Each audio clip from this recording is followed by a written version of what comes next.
Hi sir. Thank you, thank you. Ito na. Ay, meron na sikit. Kunyari, masaya tayo ah. Okay, okay. Masaya talaga kami kasi malamig.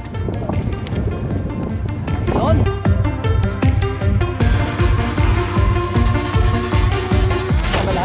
Kita lahat. Tingnan mo, baka hindi kita lahat. Kita lahat. Nagasakay sir. Quezon City po. Polo kami. Antipolo. Ayan, oh. May mga kasama tayo dito, mga taga Quezon City. Ayan sila sir. Ebo. Isang grupo din. Ayan. Sponsor yan, Ebo. Sponsor, baka naman. Baka naman, Ebo. Oh, oy, Ebo ay. Ryzen to, Ryzen. Ryzen niya, Ryzen. So andito tayo guys sa highest elevation. Ayan oh. Saktong-sakto si Boss Big. Pinamimigay nga pala. Oo nga. Sakto, nandito tayo ngayon sa new highest elevation of the Philippine highway system. Kaso yung binigay niya sa akin, 2 t-shirt lang. Dalawa. So paano yun? Wala, nagamit ko. Oo, dami niya eh. Sa babae na lang. Sa babae. Babae. Dalawa sila eh. Kaya Sir Toy namimigay din ng sticker oh. Grabe oh, sikat na sikat dong. Sir.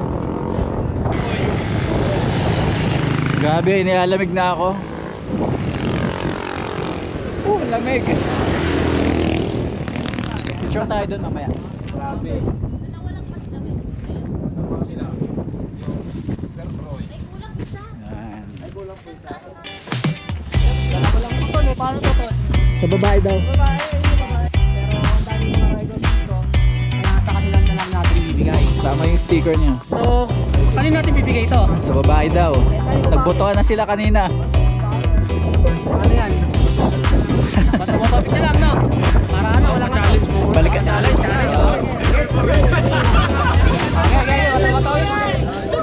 Okay, mga babae, lapit dito. Bato-bato. Mabilis lang. Wala pa. Ito, bato. Big. Ayun. Iba yun ah. Natinig ito na yan. Alto. Bato lang. Again. Bato. Big.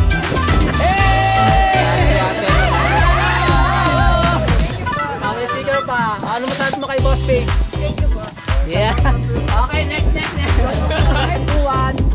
Bato, pick.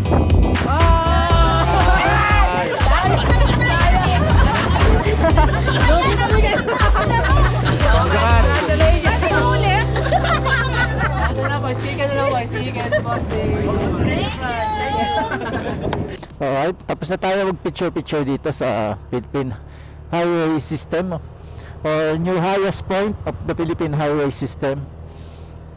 Actually side trip lang to at pababa na ulit tayo. Yun ang taas oh. Kita nyo naman guys yung pupuntahan natin pababa. Buti na lang walang masyadong fog at saka ulan. Yun oh, sanay na sanay mga lokal dito. Ayun ang taas nito.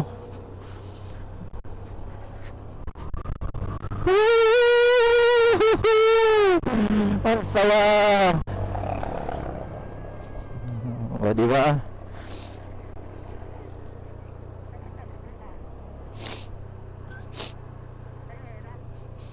Grabe, napapasinghot ako sa lamig. Kita niyo yung bundok guys, ayun no. Pero mataas din yung bundok dun eh. Yun nga lang, wala ng kalsada siguro dun, kaya andito yung highest point sa pinuntahan natin.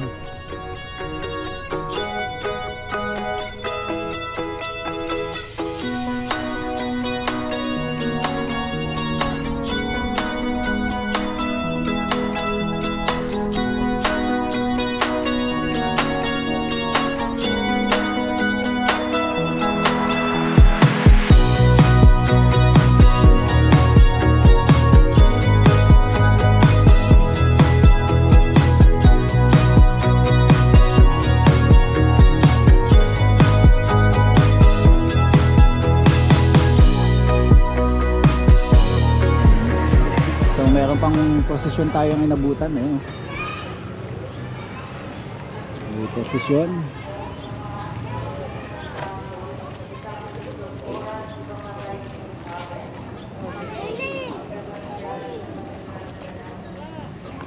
So andito tayo sa Cervantes para sa ating Cordillera Loop. Ito. Ayan. Ayan guys.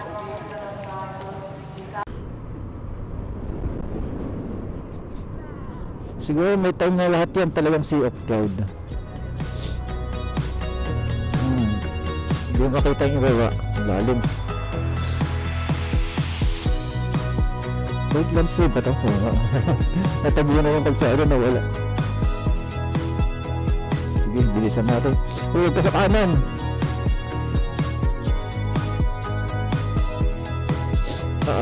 Aba. Malalaki.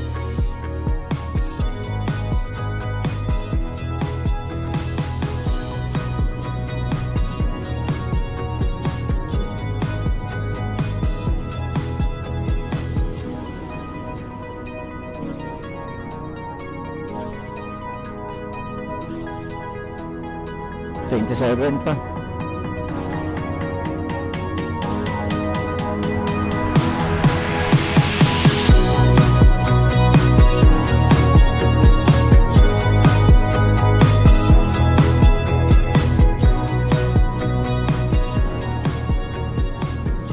Lupit pala dito sa Besang Pass. Galing oh, may puno dito ang isa oh.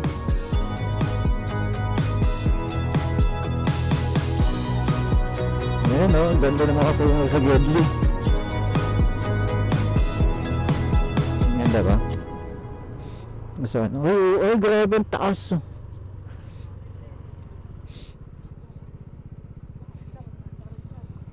Oh shit.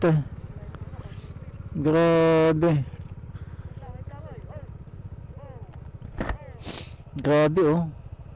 So yun guys, andito tayo sa Besang Park. At time check, ito yung ating oras. Ayan, 5:23. Kita nyo naman parang ang dilim-dilim na agad dito. Ayan o, makikita nyo nagkakaroon na ng build up ng sea of cloud. Yun, grabe yung bundok na to. Ayan o, parang kakaiba. Grabe, ang ganda. At dun tayo dadaan, may kalsada dun pababa. Yun, may umakyat dun, pababa dun. So dito natin tatahakin. Yan. Yun, dito tayo guys. Ganda. Grabe, napakatahimik. Tapos makarinig mo mga kuliglig na lang halos. Ayan o. Ito yung dala nating motor pa din. Eh may napansin ako dito guys. Ayan o. May mga kamatis. Ayun. Pagtanim pa sila dito ng kamatis. Hindi ko alam kung saan sila dumadaan dyan. Ayan o. And taka na, let's go. Gumagabi na. Grabe yan. Katakot yan.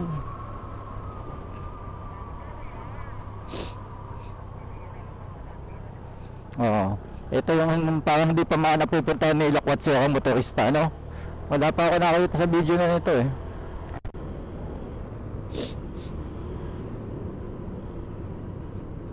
Yan pa. Dumikit ko sa kaliwa. Shit! Nahihilo ako. Grabe, nakakahilo yung ganun. Alam mo bang sa ilalim nyo na wala ng lupa? Semento na lang yan. Oo, may bakal lang kaya ako nakapit pa eh. Nice.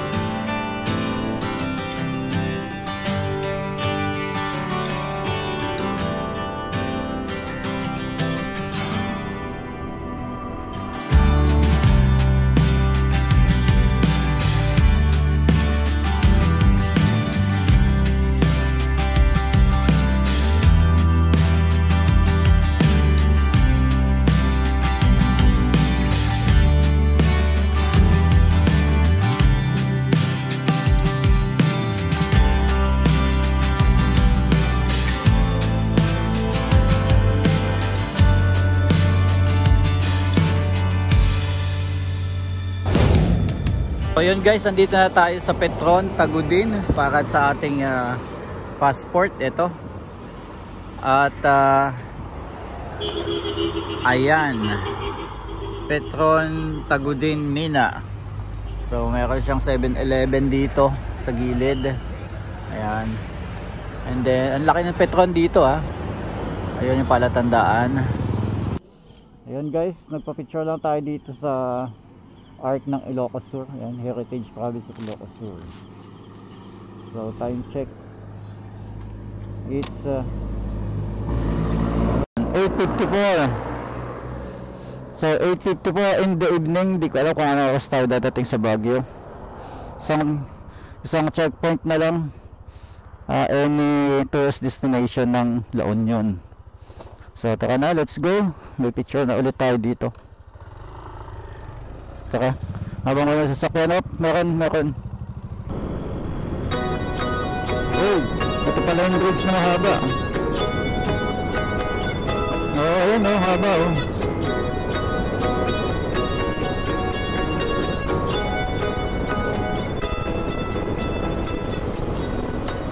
Huwag lang yung leather kasi mainit masyado yun. Customize.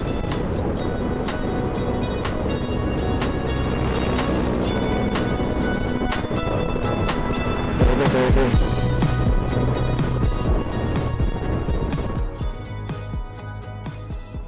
So yun na nga guys, nandito tayo sa Balawan Church.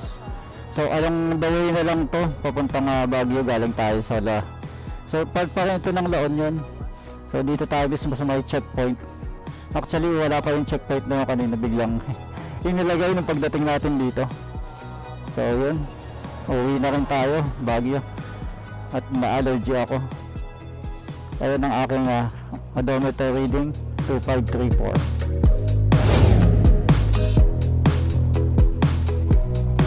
So guys, last checkpoint tayo para sa ating passport dito sa All Tourist Destination or ATD. So kailangan yan. Dito na rin naman sa Baguio para officially tapos na tayo sa ating third year loop level 1.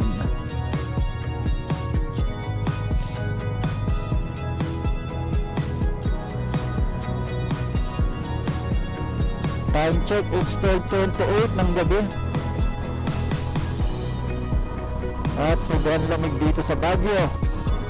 So Bornholm Park lang ang pupuntahan natin para sa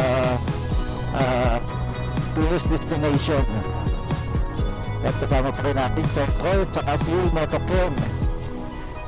Yan, ikot lang tayo dito, then picture, and then diretso na tayo sa Ritz Ligarda para i-confirm na tayo nakatapos na after 2 days. Ayan guys oh, ayan, ATD ibig sabihin all tourist destination. Tama ba? Ayan, any tourist destination sa Entrada. At pwedeng isang Bornholm Park sa tapat ko, pwede din yung Rizal Park. So tourist destination yan. Ayan guys, so tapos na tayo. Pagdating natin sa Ritz Ligarda, kung saan tayo nag-start at hindi matatapos, sasabit natin to para i-confirm nila na tayo ay officially tapos na. 2,621 2,621. So inabot na ng day 3 kasi time check 12:33.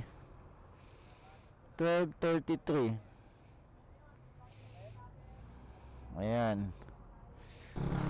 So yung ating starting point at ending. Start and finish.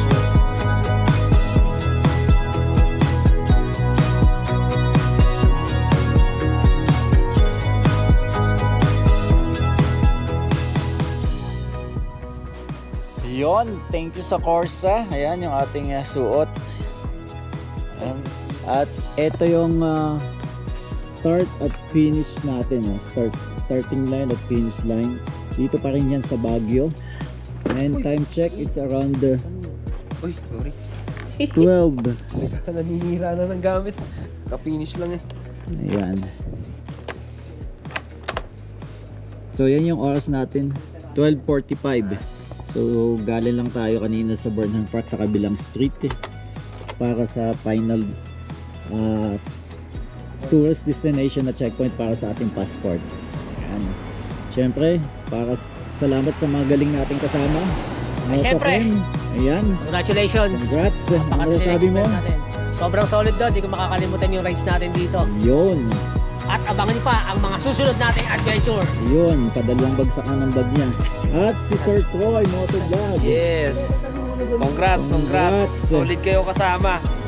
Very supportive nitong dalawang to, guys. Kasi inatake ako ng allergy. Natulog ako sa Shell gasolinahan dahil di na natin kinaya, may upuan doon tsaka lamesa. Pero mga 25 to 30 minutes din tayong nakatulog. At nakabawi tayo kasi sobrang sinisipon na ako. Ayan guys, oh. Woo! Thank you sa Corsa at syempre sa Jobber na gamit natin. Laking tulong. Hindi tayo nainipan, hindi tayo masyadong maboard sa ating gamit. Ayan ang ating gamit. Ang motor, Honda Click, Dominar at NMAX. Syempre mga gulong namin lahat ay Corsa tires, iba-ibang model. So, nagibigyan natin ng review ang pag-uwi natin ng Manila. Ayun, pasok na tayo guys. Tingnan natin kung legit na or accept na yung ating passport.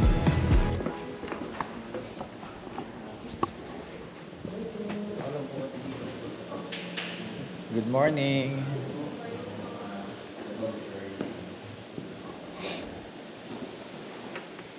Patong muna natin tong ating helmet. Salamat sa Corsa Tires. Corsa Motorcycle Tires, Philippines. Namatay ang aking camera. Bakit? Oh. Matik ang ilaw ah.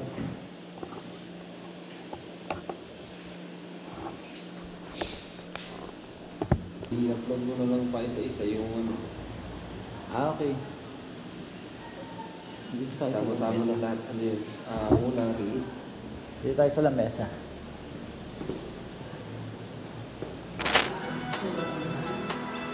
Ayan, officially. Tapos na tayo. Meron na tayong